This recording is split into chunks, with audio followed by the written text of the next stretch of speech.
ਰਹਿਆ ਜੇ ਤੂੰ ਪਾਸਾ ਵੱਟ ਸਾਡੇ ਕੋਲੋਂ ਲੰਘ ਜਾਵੇਂ। ਘੋਰ ਤੂਫਾਨ ਤੇ ਬਿਜਲੀਆਂ ਤੈਨੂੰ ਰਾਹ ਵਿੱਚ ਘੇਰਨ। ਮੇਰੇ ਘਰੋਂ ਜੇ ਦੁਖੀ ਮਨ ਨਾਲ ਤੂੰ ਜਾਵੇਂ। ਹੋ ਰਹਿਆ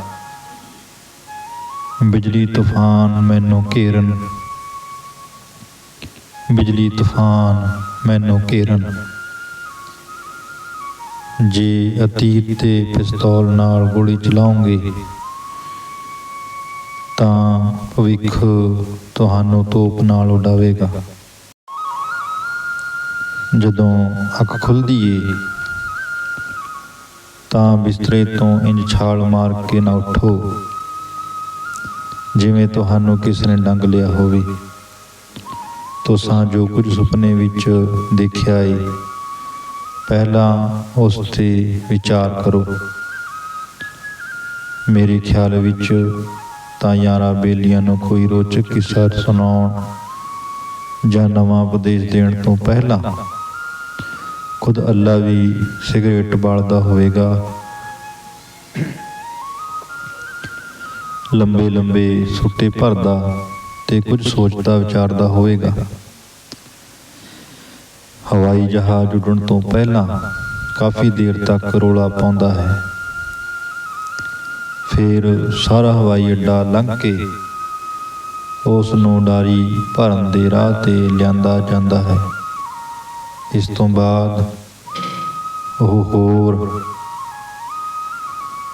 ਵੀ ਜ਼ੋਰ ਨਾਲ ਰੌਲਾ ਪਾਉਂਦਾ ਹੈ। ਫਿਰ ਖੂਬ ਤੇਜ਼ੀ ਨਾਲ ਭੱਜਦਾ ਹੈ ਅਤੇ ਇਹ ਸਭ ਕਰਨ ਤੋਂ ਕਿਤੇ ਬਾਅਦ ਹੀ ਉੱਡਦਾ ਹੈ। ਹੈਲੀਕਾਪਟਰ ਦੌੜ ਤਾਂ ਨਹੀਂ ਲਾਉਂਦਾ,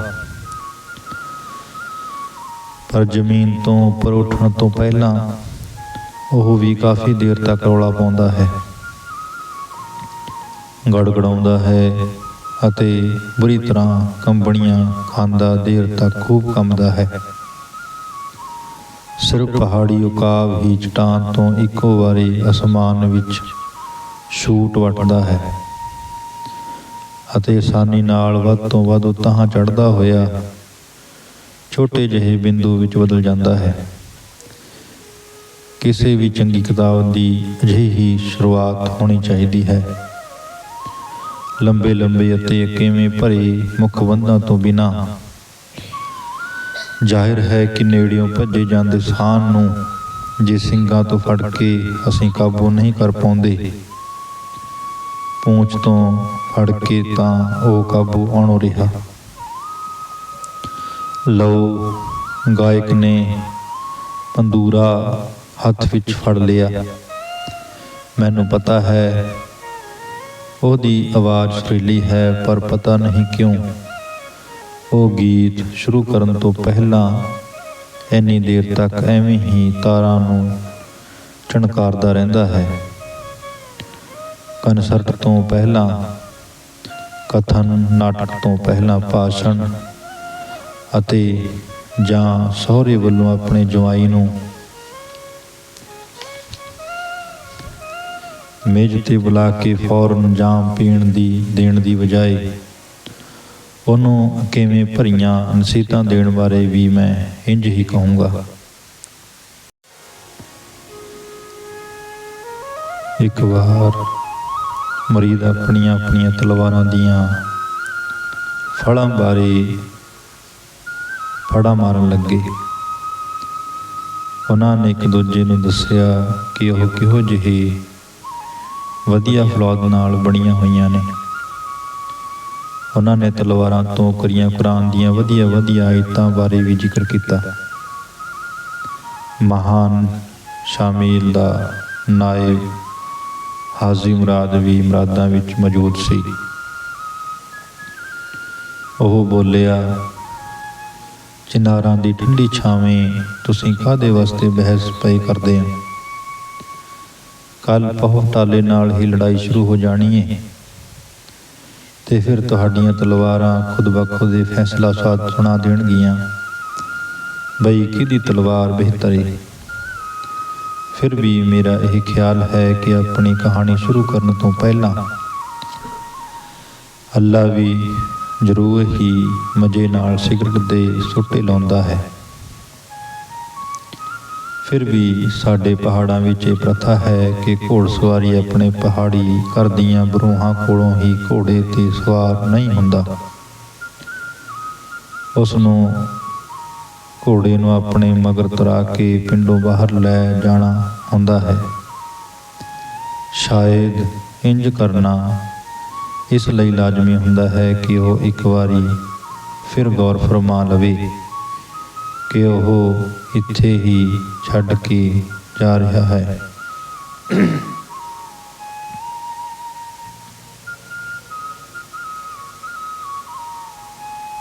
ਅਤੇ ਰਾਹ ਵਿੱਚ ਉਹਦੇ ਨਾਲ ਕੀ ਬੀਤਣ ਵਾਲੀ ਹੈ। ਉਹਦੇ ਕੰਮਕਾਜ ਭਾਵੇਂ ਉਹਨੂੰ ਕਿੰਨੀ ਵੀ ਕਾਹਲੀ ਮਚਾਉਣ ਲਈ ਬੇਵੱਸ ਕਿਉਂ ਨਾ ਕਰਨ, ਉਹ ਆਰਾਮ ਨਾਲ ਸੋਚਦਿਆਂ ਹੋਇਆਂ ਆਪਣੇ ਘੋੜੇ ਨੂੰ ਤੋਰ ਕੇ ਪੂਰੇ ਪਿੰਡ ਦੀ ਜੋਧ ਤੱਕ ਲੈ ਜਾਂਦਾ ਹੈ ਅਤੇ ਫਿਰ ਹੀ ਰਕਾਬਾਂ ਨੂੰ ਛੂਹੇ ਬਿਨਾਂ ਹੀ ਛਾਲ ਮਾਰ ਕੇ ਕਾਠੀ 'ਤੇ ਜਾ ਬਹਿੰਦਾ ਹੈ। ਅੱਗੇ ਝੁਕਦਾ ਹੈ ਤੇ ਧੂੜ ਦੇ ਬੱਦਲ ਵਿੱਚ ਗੁਆਚ ਜਾਂਦਾ ਹੈ। ਤਾਂ ਇਸੇ ਤਰ੍ਹਾਂ ਹੀ ਮੈਂ ਆਪਣੀ ਕਿਤਾਬ ਦੀ ਕਾਠੀ 'ਤੇ ਸਵਾਰ ਹੋਣ ਤੋਂ ਪਹਿਲਾਂ ਸੋਚਦਾ ਹੋਇਆ ਹੌਲੀ ਹੌਲੀ ਤੁਰ ਰਿਹਾ ਹਾਂ। ਮੈਂ ਘੋੜੇ ਦੀ ਲਗਾਮ ਫੜੀ ਉਹਦੇ ਨਾਲ ਨਾਲ ਤੁਰ ਰਿਹਾ ਹਾਂ। ਮੈਂ ਸੋਚ ਰਿਹਾ ਹਾਂ, ਮੂੰਹੋਂ ਸ਼ਬਦ ਕੱਢਣ ਵਿੱਚ ਦੇਰ ਕਰ ਰਿਹਾ ਹਾਂ। ਤੱਥੀ ਜ਼ੁਬਾਨ ਵਾਲੇ ਦੇ ਹੀ ਨਹੀਂ, ਸਗੋਂ ਅਜਿਹੇ ਵਿਅਕਤੀ ਦੀ ਜ਼ੁਬਾਨੋਂ ਵੀ ਸ਼ਬਦ ਰੁਕ ਰੁਕ ਕੇ ਨਿਕਲ ਸਕਦੇ ਨੇ ਜੋ ਵੱਧ ਢੁਕਵੇਂ, ਵੱਧ ਲੋੜੀਂਦੇ ਅਤੇ ਸਿਆਣਪ ਭਰੇ ਸ਼ਬਦਾਂ ਦੀ ਭਾਲ ਕਰਦਾ ਹੋਵੇ। ਆਪਣੀ ਸੂਝ-ਬੂਝ ਨਾਲ ਹੈਰਾਨ ਕਰਨ ਦੀ ਥਾਂ ਮੈਂ ਉਮੀਦ ਹੀ ਨਹੀਂ ਕਰਦਾ, ਪਰ ਤੱਥਾਂ ਵੀ ਨਹੀਂ ਹੈ। ਮੈਂ ਸ਼ਬਦ ਭਾਲ ਰਿਹਾ ਹਾਂ। ਅਬੂ ਤਾਲਿਬ ਨੇ ਕਿਹਾ ਹੈ, ਕਿਤਾਬ ਦਾ ਮੁਖਵੰਦ ਵਹਿਮਣ ਪਹਾੜਨ ਵੱਲੋਂ ਆਪਣੇ ਦੰਦਾਂ ਵਿੱਚ ਨਪੀੜੇ ਗਏ ਤਿੱਲੇ ਵਾਂਗ ਹੁੰਦਾ ਹੈ, ਜੋ ਉਹ ਆਪਣੇ ਪਤੀ ਦਾ ਭੇਡ ਦੀ ਖੁੱਲ੍ਹ ਵਾਲੀ ਕੋਟ ਦੀ ਮੁਰੰਮਤ ਦੌਰਾਨ ਨਪੀੜਦੀ ਏ। ਜੇ ਉਹ ਤਿੱਲਾ ਦੰਦਾਂ ਹੇਠ ਨਾ ਨਪੀੜੇ ਰੱਖੇ ਤਾਂ ਮੰਨਿਆ ਜਾਂਦਾ ਕਿ ਭੇਡ ਦੀ ਖੱਲ ਵਾਲਾ ਕੋਟ ਕਫਨ ਵਿੱਚ ਬਦਲ ਸਕਦਾ ਏ। ਅਬੂ ਤਾਲਿਬ ਨੇ ਇਹ ਵੀ ਫਰਮਾਇਆ ਹੈ, ਮੈਂ ਉਸ ਆਦਮੀ ਵਾਂਗਾ ਜੋ ਹਨੇਰੇ ਵਿੱਚ ਅਜਿਹੇ ਬੂਹੇ ਦੀ ਭਾਲ ਕਰ ਰਿਹਾ ਹੈ ਜਿਸ ਵਿੱਚ ਦਾਖਲ ਹੋਇਆ ਜਾ ਸਕੇ, ਜਾਂ ਉਸ ਆਦਮੀ ਵਾਂਗ ਜਿਸ ਨੂੰ ਬੂਹਾ ਤਾਂ ਲੱਭ ਗਿਆ ਏ ਪਰ ਜਿਹਨੂੰ ਇਹ ਯਕੀਨ ਨਹੀਂ ਏ ਕਿ ਉਹ ਉਸ ਵਿੱਚ ਦਾਖਲ ਹੋ ਸਕਦਾ ਏ, ਜਾਂ ਇਹ ਯਕੀਨ ਨਹੀਂ ਕਿ ਉਹ ਉਸ ਨੂੰ ਬੂਹੇ ਅੰਦਰ ਵੜਨਾ ਚਾਹੀਦਾ ਵੀ ਆ ਜਾਂ ਨਹੀਂ। ਉਹ ਬੂਹਾ ਖੜਖੜਾਉਂਦਾ ਹੈ, ਠਕ ਠਕ ਠਕ ਠਕ। ਉਹ ਘਰ ਵਾਲਿਓ, ਜੇ ਤੁਸੀਂ ਮਾਸ ਰਿੰਨ੍ਹਣਾ ਚਾਹੁੰਦੇ ਹੋ ਤਾਂ ਤੁਹਾਡੇ ਜਾਗਣ ਦਾ ਵੇਲਾ ਹੋ ਗਿਆ ਹੈ। ਉਹ ਘਰ ਵਾਲਿਓ, ਜੇ ਤੁਸੀਂ ਜਮੀ ਪੀਣੀ ਏ ਤਾਂ ਮਜ਼ੇ ਨਾਲ ਸੁੱਤੇ ਰਹੋ, ਕਾਹਲੀ ਕਰਨ ਦੀ ਕੋਈ ਲੋੜ ਨਹੀਂ। ਉਹ ਘਰ ਵਾਲਿਓ, ਜੇ ਤੁਸੀਂ ਬੁੱਝਾ ਪੀਣਾ ਚਾਹੁੰਦੇ ਹੋ ਤਾਂ ਗੁਆਂਢੀ ਨੂੰ ਸੱਦਣਾ ਨਾ ਭੁੱਲ ਜਾਇਓ।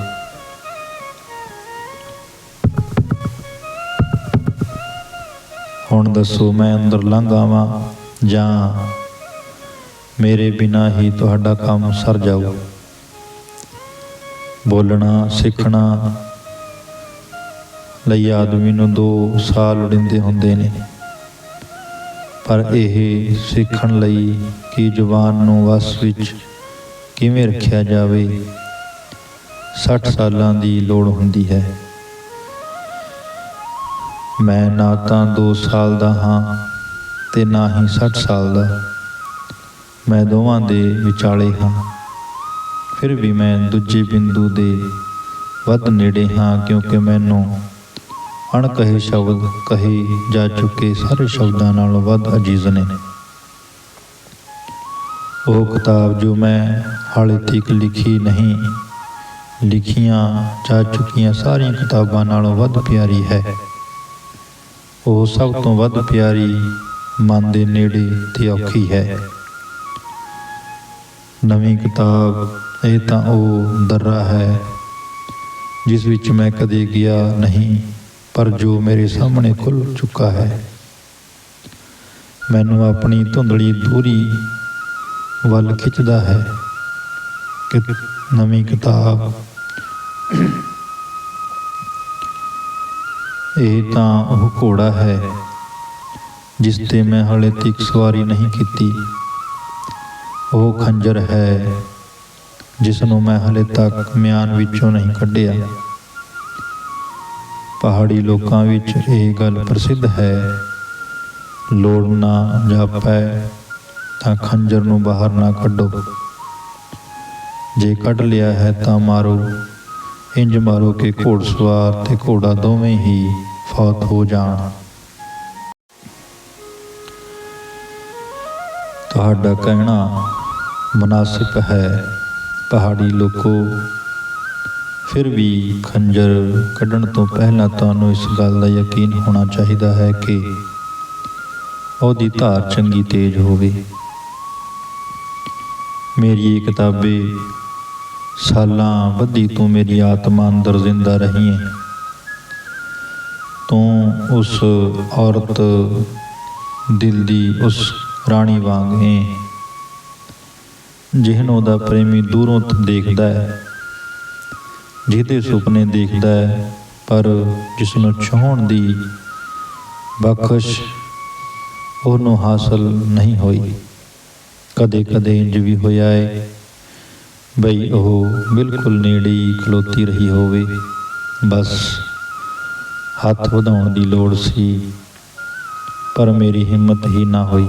ਮੈਂ ਸੰਗ ਗਿਆ, ਮੇਰਾ ਮੂੰਹ ਲਾਲ ਹੋ ਗਿਆ ਤੇ ਮੈਂ ਦੂਰ ਹਟ ਗਿਆ। ਪਰ ਹੁਣ ਇਹ ਸਾਰਾ ਕੁਝ ਮੁੱਕ ਚੁੱਕਿਆ ਹੈ। ਮੈਂ ਹਿੰਮਤ ਕਰਕੇ ਉਹਦੇ ਕੋਲ ਜਾਣ ਤੋਂ ਉਹਦਾ ਹੱਥ ਆਪਣੇ ਹੱਥ ਵਿੱਚ ਲੈਣ ਦਾ ਇਰਾਦਾ ਕਰ ਲਿਆ ਹੈ। ਸ਼ਰਮਾਕਲ ਪ੍ਰੇਮੀ ਦੀ ਥਾਂ ਮੈਂ ਹਿੰਮਤੀ ਤੇ ਤਜਰਬੇਕਾਰ ਮਰਦ ਬਣਨਾ ਚਾਹੁੰਦਾ ਹਾਂ।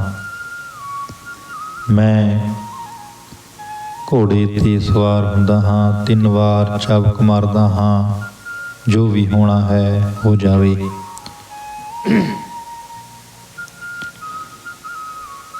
ਫਿਰ ਵੀ ਮੈਂ ਆਪਣੇ ਕੌੜੀ ਤੰਬਾਕੂ ਨੂੰ ਕਾਗਜ਼ 'ਤੇ ਪਾਉਂਦਾ ਹਾਂ, ਆਰਾਮ ਨਾਲ ਸਿਗਰਟ ਲਪੇਟਦਾ ਹਾਂ। ਜੇ ਸਿਗਰਟ ਲਪੇਟਣ ਵਿੱਚ ਹੀ ਇੰਨਾ ਮਜ਼ਾ ਹੈ ਤਾਂ ਸੋਟੇ ਲਾਉਣ ਵਿੱਚ ਕਿੰਨਾ ਨਜ਼ਾਰਾ ਹੋਵੇਗਾ। ਮੇਰੀ ਇਹ ਕਿਤਾਬੇ ਤੈਨੂੰ ਸ਼ੁਰੂ ਕਰਨ ਤੋਂ ਪਹਿਲਾਂ ਮੈਂ ਇਹ ਦੱਸਣਾ ਚਾਹੁੰਦਾ ਬਈ ਕਿਵੇਂ ਤੂੰ ਮੇਰੀ ਆਤਮਾ ਅੰਦਰ ਰੂਪ ਧਾਰਿਆ ਹੈ, ਕਿਵੇਂ ਮੈਂ ਤੇਰਾ ਨਾਂ ਚੁਣਿਆ, ਕਾਹਦੇ ਵਾਸਤੇ ਮੈਂ ਤੈਨੂੰ ਲਿਖਣਾ ਚਾਹੁੰਦਾ ਹਾਂ, ਜੀਵਨ ਵਿੱਚ ਮੇਰੇ ਕੀ ਟੀਚੇ ਨੇ। ਪ੍ਰਾਹੁਣੇ ਨੂੰ ਮੈਂ ਰਸੋਈ ਵਿੱਚ ਲੈ ਜਾਂਦਾ ਹਾਂ ਜਿੱਥੇ ਅਜੇ ਭੇਡ ਦਾ ਧੜ ਸਾਫ਼ ਕੀਤਾ ਜਾ ਰਿਹਾ ਹੈ ਅਤੇ ਹਾਲੇ ਸੀਖ ਕਬਾਬ ਦੀ ਨਹੀਂ, ਲਹੂ ਤੇ ਗਰਮ ਮਾਸ ਦੀ ਵਾਸ਼ਨਾ ਆ ਰਹੀ ਹੈ। ਦੋਸਤਾਂ ਨੂੰ ਮੈਂ ਆਪਣੇ ਕੰਮ ਕਰਨ ਵਾਲੇ ਪਵਿੱਤਰ ਕਮਰੇ ਅੰਦਰ ਲੈ ਜਾਂਦਾ ਹਾਂ ਜਿੱਥੇ ਮੇਰੀਆਂ ਹੱਥ ਲਿਖਤਾਂ ਪਈਆਂ ਨੇ ਅਤੇ ਮੈਂ ਉਹਨਾਂ ਨੂੰ ਉਹ ਹੱਥ ਲਿਖਤਾਂ ਪੜ੍ਹਨ ਦੀ ਇਜਾਜ਼ਤ ਦਿੰਦਾ ਹਾਂ। ਮੇਰੇ ਪਿਤਾ ਜੀ ਭਾਵੇਂ ਕਿਹਾ ਕਰਦੇ ਸਨ ਬਈ ਜੇ ਕੋਈ ਪਰਾਈਆਂ ਹੱਥ ਲਿਖਤਾਂ ਪੜ੍ਹਦਾ ਏ ਉਹ ਦੂਜਿਆਂ ਦੀ ਜੇਬ ਵਿੱਚ ਹੱਥ ਪਾਉਣ ਵਾਲੇ ਬੰਦੇ ਜਿਹਾ ਏ। ਪਿਤਾ ਜੀ ਇਹ ਵੀ ਕਿਹਾ ਕਰਦੇ ਸਨ ਬਈ ਮੁਖਬੰਦ ਥੀਏਟਰ ਵਿੱਚ ਅਗਲੀ ਕਤਾਰ ਵਿੱਚ ਚੌੜੇ ਮੋਢਿਆਂ ਵਾਲੇ ਤੇ ਵੱਡੀ ਸਾਰੀ ਟੋਪੀ ਪਾਈ ਬੈਠੇ ਆਦਮੀ ਦੀ ਯਾਦ ਆਉਂਦੀ ਹੈ। ਜੇ ਉਹ ਟਿਕ ਕੇ ਬੈਠਿਆ ਰਹੇ, ਖੱਬੇ ਸੱਜੇ ਨਾ ਹਿੱਲੇ, ਤਾਂ ਵੀ ਸ਼ੁਕਰ ਮਨਾਓ। ਦਰਸ਼ਕ ਹੋਣ ਦੇ ਨਾਤੇ ਅਜਿਹਾ ਆਦਮੀ ਮੇਰੇ ਲਈ ਔਖ ਸਾਬਤ ਹੁੰਦਾ ਹੈ ਤੇ ਅੰਤ ਵਿੱਚ ਮੈਨੂੰ ਖਿਝ ਚੜ੍ਹ ਜਾਂਦੀ ਏ। ਨੋਟਬੁੱਕ ਵਿੱਚੋਂ ਮੈਨੂੰ ਮਾਸਕੋ ਜਾਂ ਰੂਸ ਤੇ ਦੂਜੇ ਸ਼ਹਿਰਾਂ ਵਿੱਚ ਅਕਸਰ ਕਵੀ ਦਰਬਾਰਾਂ ਵਿੱਚ ਹਿੱਸਾ ਲੈਣਾ ਪੈਂਦਾ ਹੈ। ਹਾਲ ਵਿੱਚ ਬੈਠੇ ਲੋਕ ਅਵਾਰ ਭਾਸ਼ਾ ਨਹੀਂ ਜਾਣਦੇ ਹੁੰਦੇ। ਸ਼ੁਰੂ ਵਿੱਚ ਅਸ਼ੁੱਧ ਉਚਾਰਨ ਨਾਲ ਮੈਂ ਜਿਵੇਂ ਕਿਵੇਂ ਰੂਸੀ ਭਾਸ਼ਾ ਵਿੱਚ ਆਪਣੇ ਬਾਰੇ ਕੁਝ ਦੱਸਦਾ ਹਾਂ। ਇਸ ਤੋਂ ਬਾਅਦ ਮੇਰੇ ਦੋਸਤ ਰੂਸੀ ਕਵੀ ਮੇਰੀਆਂ ਕਵਿਤਾਵਾਂ ਦਾ ਅਨੁਵਾਦ ਸੁਣਾਉਂਦੇ ਨੇ, ਪਰ ਉਹਨਾਂ ਦੇ ਸ਼ੁਰੂ ਕਰਨ ਤੋਂ ਪਹਿਲਾਂ ਆਮ ਤੌਰ 'ਤੇ ਮੇਰੇ ਕੋਲੋਂ ਮੇਰੀ ਮਾਂ ਬੋਲੀ ਵਿੱਚ ਇੱਕ ਕਵਿਤਾ ਸੁਣਾਉਣ ਦੀ ਬੇਨਤੀ ਕੀਤੀ ਜਾਂਦੀ ਹੈ। ਅਸੀਂ ਅਵਾਰ ਭਾਸ਼ਾ ਤੇ ਕਵਿਤਾ ਦੇ ਸੰਗੀਤ ਦਾ ਰਸ ਮਾਣਨਾ ਚਾਹੁੰਦੇ ਹਾਂ। ਮੈਂ ਸੁਣਾਉਂਦਾ ਹਾਂ, ਪਰ ਮੇਰੇ ਕਵਿਤਾ ਪਾਠ ਸ਼ੁਰੂ ਕਰਨ ਤੋਂ ਪਹਿਲਾਂ ਪੰਦੂਰੇ ਦੀ ਝਣਕਾਰ ਤੋਂ ਇਲਾਵਾ ਪਹਿਲਾਂ ਹੋਰ ਕੁਝ ਨਹੀਂ ਹੁੰਦਾ। ਤਾਂ ਮੇਰੀ ਕਿਤਾਬ ਦਾ ਮੁਖਬੰਦ ਵੀ ਅਜਿਹਾ ਹੀ ਨਹੀਂ ਹੈ। ਨੋਟਬੁੱਕ ਵਿੱਚੋਂ ਮੈਂ ਜਦੋਂ ਵਿਦਿਆਰਥੀ ਸਾਂ ਤਾਂ ਸਰਦੀ ਦਾ ਓਵਰਕੋਟ ਖਰੀਦਣ ਲਈ ਪਿਤਾ ਨੇ ਮੈਨੂੰ ਪੈਸੇ ਭੇਜੇ। ਪੈਸੇ ਤਾਂ ਮੈਂ ਖਰਚ ਲਏ ਤੇ ਓਵਰਕੋਟ ਖਰੀਦਿਆ ਨਾ। ਸਰਦੀ ਦੀਆਂ ਛੁੱਟੀਆਂ ਵਿੱਚ ਮੈਨੂੰ ਉਹੀ ਪਤਲਾ ਜਿਹਾ ਓਵਰਕੋਟ ਪਾ ਕੇ ਜੋ ਗਰਮੀਆਂ ਵਿੱਚ ਪਾ ਕੇ ਮੈਂ ਮਾਸਕੋ ਪੜ੍ਹਨ ਆਇਆ ਸੀ, ਦਾਗਿਸਤਾਨ ਜਾਣਾ ਪਿਆ। ਘਰ ਜਾ ਕੇ ਪਿਤਾ ਜੀ ਦੀ ਜੇ ਸਾਹਮਣੇ ਮੈਂ ਆਪਣੀ ਸਫਾਈ ਦੇਣ ਲੱਗਾ, ਤੁਰਤ ਫੁਰਤ ਇੱਕ ਤੋਂ ਬਾਅਦ ਇੱਕ ਬੇਤੁਕਾ ਤੇ ਬੇਸਿਰ ਪੈਰ ਦਾ ਕਿੱਸਾ ਕੱਢ ਕੇ ਜੀ ਨੇ ਸੁਣਾਉਣ ਲੱਗਾ। ਜਦੋਂ ਮੈਂ ਆਪਣੇ ਹੀ ਤਾਣੇ ਪੇਟੇ ਵਿੱਚ ਉਲਝ ਗਿਆ ਤਾਂ ਪਿਤਾ ਜੀ ਨੇ ਮੈਨੂੰ ਟੋਕਦਿਆਂ ਕਿਹਾ, ਰੁਕ ਰਸੂਲ, ਮੈਂ ਤੇਰੇ ਕੋਲੋਂ 2 ਸਵਾਲ ਪੁੱਛਣੇ ਚਾਹੁੰਦਾ। ਹਾਂਜੀ ਪੁੱਛੋ। ਓਵਰਕੋਟ ਖਰੀਦਿਆ? ਮੈਂ ਕਿਹਾ ਨਹੀਂ। ਪੈਸੇ ਖਰਚ ਕਰ ਦਿੱਤੇ? ਹਾਂ ਜੀ। ਬਸ ਹੁਣ ਸਾਰੀ ਗੱਲ ਸਾਫ਼ ਹੋ ਗਈ। ਜੇ 2 ਅਲਫਾਜ਼ਾਂ ਵਿੱਚ ਹੀ ਮਾਮਲੇ ਦਾ ਨਿਚੋੜ ਨਿਕਲ ਜਾਂਦਾ ਏ ਤਾਂ ਕਾਹਦੇ ਵਾਸਤੇ ਇੰਨੇ ਬੇਕਾਰ ਅਲਫਾਜ਼ ਕਹੇ। ਇੰਨਾ ਲੰਬਾ ਚੌੜਾ ਮੁਖਬੰਦ ਉਸਾਰਿਆ। ਮੇਰੇ ਪਿਤਾ ਜੀ ਨੇ ਮੈਨੂੰ ਅਜਿਹੀ ਸਿੱਖਿਆ ਦਿੱਤੀ ਸੀ। ਫਿਰ ਵੀ ਬੱਚਾ ਪੈਦਾ ਹੁੰਦਿਆਂ ਹੀ ਨਹੀਂ ਬੋਲਣ ਲੱਗਦਾ। ਸ਼ਬਦ ਕਹਿਣ ਤੋਂ ਪਹਿਲਾਂ ਉਹ ਆਪਣੀ ਤੋਤਲੀ ਬੋਲੀ ਵਿੱਚ ਕੁਝ ਇੰਜ ਬੋਲਦਾ ਹੈ ਕਿ ਕਿਸੇ ਦੇ ਪੱਲੇ ਕੱਖ ਨਹੀਂ ਪੈਂਦਾ। ਇੰਜ ਵੀ ਹੁੰਦਾ ਹੈ ਕਿ ਉਹ ਦਰਦ ਨਾਲ ਵਿਲਕਦਾ ਹੈ ਤੇ ਮਾਂ ਲਈ ਇਹ ਜਾਣਨਾ ਮੁਸ਼ਕਲ ਹੋ ਜਾਂਦਾ ਹੈ ਕਿ ਉਸ ਨੂੰ ਦਰਦ ਕਿੱਥੇ ਹੋ ਰਿਹਾ ਹੈ। ਕੀ ਕਵੀ ਦੀ ਆਤਮਾ ਬੱਚੇ ਦੀ ਆਤਮਾ ਜਿਹੀ ਨਹੀਂ ਹੁੰਦੀ? ਪਿਤਾ ਜੀ ਕਿਹਾ ਕਰਦੇ ਸਨ, ਲੋਕ ਜਦੋਂ ਪਹਾੜਾਂ ਤੋਂ ਭੇਡਾਂ ਦੇ ਇੱਜੜ ਦੇ ਮੁੜਨ ਦੀ ਉਡੀਕ ਕਰਦੇ ਨੇ ਤਾਂ ਸਭ ਤੋਂ ਪਹਿਲਾਂ ਉਹਨਾਂ ਨੂੰ ਸਦਾ ਅੱਗੇ ਅੱਗੇ ਤੁਰੇ ਆਉਣ ਵਾਲੇ ਬੱਕਰੇ ਦੇ ਸਿੰਗ ਦਿਸਦੇ ਨੇ। ਫਿਰ ਪੂਰਾ ਬੱਕਰਾ ਨਜ਼ਰੀ ਪੈਂਦਾ ਹੈ ਅਤੇ ਇਸ ਤੋਂ ਬਾਅਦ ਉਹ ਇੱਜੜ ਦੇਖ ਪਾਉਂਦੇ ਨੇ। ਲੋਕ ਜਦੋਂ ਵਿਆਹ ਦੀ ਜਾਂ ਨੜੋਏ ਦੀ ਰਾਹ ਵੇਖਦੇ ਨੇ ਤਾਂ ਪਹਿਲਾਂ ਤਾਂ ਉਹਨਾਂ ਨੂੰ ਹਰਕਾਰਾ ਦਿਖਾਈ ਦਿੰਦਾ ਹੈ। ਪਿੰਡ ਦੇ ਲੋਕ ਜਦੋਂ ਹਰਕਾਰੇ ਦੀ ਉਡੀਕ ਵਿੱਚ ਹੁੰਦੇ ਨੇ ਤਾਂ ਪਹਿਲਾਂ ਤਾਂ ਉਹਨਾਂ ਨੂੰ ਧੂੜ ਦੇ ਬੱਦਲ, ਫਿਰ ਘੋੜਾ ਤੇ ਫਿਰ ਉਸ ਤੋਂ ਬਾਅਦ ਘੋੜਸਵਾਰ ਨਜ਼ਰ ਆਉਂਦਾ ਹੈ।